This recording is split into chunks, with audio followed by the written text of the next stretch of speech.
सूचना का अधिकार अधिनियम 2005 की धारा 28 की पूरी जानकारी उपखंडों सहित और आसान भाषा में बता रहा हूं। धारा 28, राज्य सरकार की नियम बनाने की शक्ति।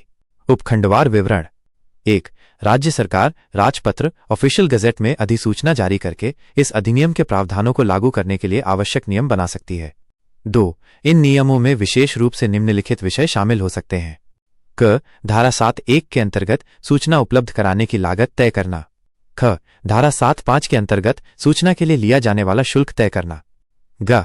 धारा 16(6) के अंतर्गत राज्य सूचना आयोग के अधिकारियों और कर्मचारियों के वेतन, भत्ते तथा सेवा की अन्य शर्तें निर्धारित करना। घ. धारा 19(10) के अंतर्गत अपीलों के निपटारे में राज्य सूचना आयोग द्वारा अपनाई जाने वाली प्रक्रिया निर्धारित करना। ग. अन्य कोई भी विषय जिसके लिए नियम बनाना आवश्यक हो अथवा जिसके लिए नियम बनाए जा सकते हों। सरल भाषा में समझें। इस धारा का मतलब है कि राज्य सरकार अपने अपने राज्य में आरटीआई अधिनियम के बेहतर क्रियान्वयन के लिए अलग से नियमावली बना सकती है।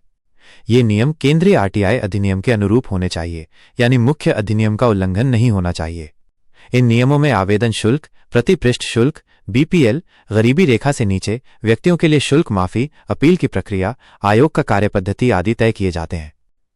उदाहरण: हर राज्य की अपनी आरटीआई नियमावली होती है, जैसे राजस्थान सूचना का अधिकार नियम 2006। हरियाणा सूचना का अधिकार नियम 2009।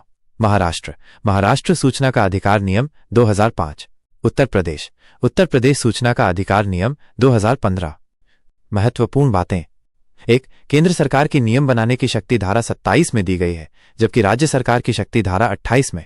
2. राज्य सरकार शुल्क, लागत और प्रक्रिया में बदलाव कर सकती है, लेकिन आरटीआई के मूल अधिकार को खत्म नहीं कर सकती। 3. आरटीआई कार्यकर्ता और आम नागरिक को यह पता होना चाहिए कि उनके राज्य में कौन सी आरटीआई नियमावली लागू है, ताकि सही शुल्क और प्रक्रिया अपनाई जा सके। अगर जानकारी अच्छी लगी हो तो कृपया YouTube चैनल आरटीआई ऑनलाइन को सब्सक्राइब करें। धन्यवाद दोस्तों।